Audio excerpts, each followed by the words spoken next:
बिस्मिल्लाहिर्रहमानिर्रहीम। इस टाइम जी हम गर्ल्स हाई स्कूल सूना के अंदर खड़े हैं, सूना वैली के अंदर, और यहाँ पर शजरकारी की जा रही है। तो मेरे साथ हैं ब्रदर, आपका नाम? इदनान रियाज। अदनान रियाज भाई। ये जो हाई स्कूल बना उसके बाद यहाँ पर एक भी पौधा नहीं था। पिछले साल हमने शजरकारी की और मुझे बहुत खुशी हुई कि आप लोगों ने इन पौधों को बचाया है। मैं आपके पूरा जो स्टाफ है जो इसकी निगहदाश्त कर रहा है, जो पौधों की परवरिश कर रहा है बच्चों की तरह, मैं एक तो उनको सलाम अक़ीदत पेश करता हूँ, खराज तहसीन पेश करता हूँ कि आप लोगों ने इन पौधों को बचाया। और इस साल ये इतने बड़े बड़े पौधे हो गए हैं कि इसके नीचे साया भी हो गया है और शहतूत के ऊपर तो फल भी लग रहा है। तो आप क्या कहते हैं इस हवाले से? बिस्मिल्लाहिर्रहमानिर्रहीम। सबसे पहले तो मैं सैफुल्लाह भाई आपका शुक्रिया अदा करता हूँ, एशिया टूरिज़्म का शुक्रिया अदा करता हूँ, और उन भाइयों का जिन्होंने ये आपके साथ तावन कर रहे हैं, आजी मंसूर साहब, डॉक्टर अज़हर साहब, उन सब का मैं शुक्रिया अदा करता हूँ कि एक सदका जारिया का एक बहुत बड़ा वो काम कर रहे हैं। ये जब स्कूल में बना तो ये नया स्कूल ही अभी बना है, बिल्डिंग इसकी गवर्नमेंट ने हमें बहुत अच्छी दी है, लेकिन इसमें पौधे वगैरह शजरकारी वगैरह कुछ भी नहीं थी। एशिया टूरिज़्म के हवाले से यहाँ पर शजरकारी की गई और अल्हम्दुलिल्लाह आज ये इस अदारे में बेशुमार पौधे शहतूत वगैरह के और फलदार पौधे भी लगाए गए हैं। शहतूत का जो तकरीबन पौधे वो तैयार हो चुके हैं, उसमें अब हमारे बच्चियाँ यहाँ नीचे गर्मियों में बैठ भी सकती हैं।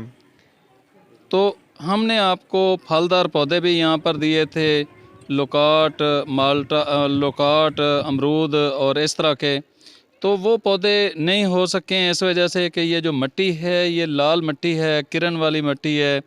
तो अभी आप लोगों ने इसके लिए स्पेशल से मिट्टी का भी इंतज़ाम किया है, नई मिट्टी इसके अंदर डाल रहे हैं ताकि आप लोगों के ये जो फलदार आपका जो गार्डन है ये भी कामयाब हो सके। तो ये तो काफ़ी मशक्क़त की है आप लोगों ने। इसके हवाले से जो शहतूत वगैरह तो इस मिट्टी में वो तो कामयाब हमारा हो गया है, लेकिन जो है फलदार पौधे इसमें से 2 साल हो गए हैं, लेकिन ये हमारा ये पौधे कोई भी तैयार ग्रोथ उस तरह की ग्रोथ नहीं कर सका जिस तरह इसको 2 साल में करना चाहिए था। माहिरीन से मशवरा किया है कि क्या ये मामला, उन्होंने कहा है कि जो मिट्टी है इसके जो है ना इसमें फलदार पौधे ग्रोथ नहीं कर रहे। इस हवाले से हमने किया है कि ये गड्ढे दोबारा निकाल के 2-2 फुट के 3-3 फुट के इसके लिए स्पेशल मिट्टी हमने लाई है कि जो इसमें ये पौधे वगैरह ग्रोथ कर सकें, जल्दी नमो नमाश कर सकें। इस हवाले से हमारे अदारे ने, हमारे स्टाफ ने अपनी जेब से खर्च करके सदका जारिया डाल के ये मिट्टी हमने बाहर से ट्रालियों वगैरह के मजदूरी में 2-2 हज़ार 3-3 हज़ार रुपये में ट्राली मंगवाई है। तो आप क्या समझते हैं कि अगर ये इलाका खूबसूरत होगा इससे, ये दरख्तों की वजह से, और दरख्त बारिशों का सबब भी बनते हैं, जैसे टूरिज़म के अंदर भी वाज़े तौर पर फ़र्क पड़ेगा। और ये वादी तो वैसे भी बहुत खूबसूरत है, सूना वाली, स्मानी वैली के अंदर खूबसूरत तरीन वादियों में से एक वादी सूना वैली है। तो आप क्या समझते हैं इसका क्या फ़ायदा होगा? एक तो दरख्तों वगैरह से जो आपने पहले बात कर दिया है कि बारिशों का सबब बनते हैं, और हमारा इलाका जो है गर्मी के लिहाज से वो शहर की निस्बत बिल्कुल बराबर होने वाला है, जिसकी सबसे बड़ी मेन वजह है कि हमारे पौधे वगैरह दरख्त वगैरह का न होना है।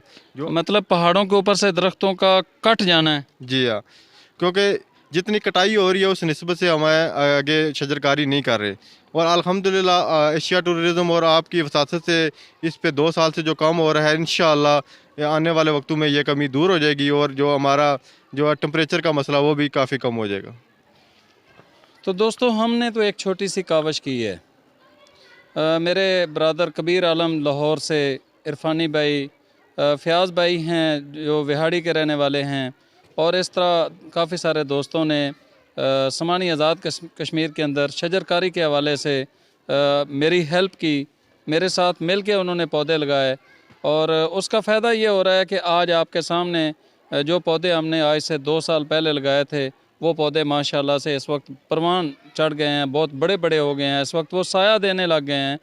तो आप लोग भी अपने अपने इलाके के अंदर इसी तरह कर सकते हैं। और अगर आप ये समझते हैं कि आपके इलाके के अंदर जगह मौजूद नहीं है जहाँ पे आपके पौधों को संभालने वाला कोई नहीं है कि पौधा लगाएंगे और वो ज़ाया हो जाएगा, तो आप पौधे हमें दें, हम आपके पौधों को इंशाल्लाह इस तरीके से परवरिश करेंगे जिस तरह हम अपने बच्चों की परवरिश करते हैं।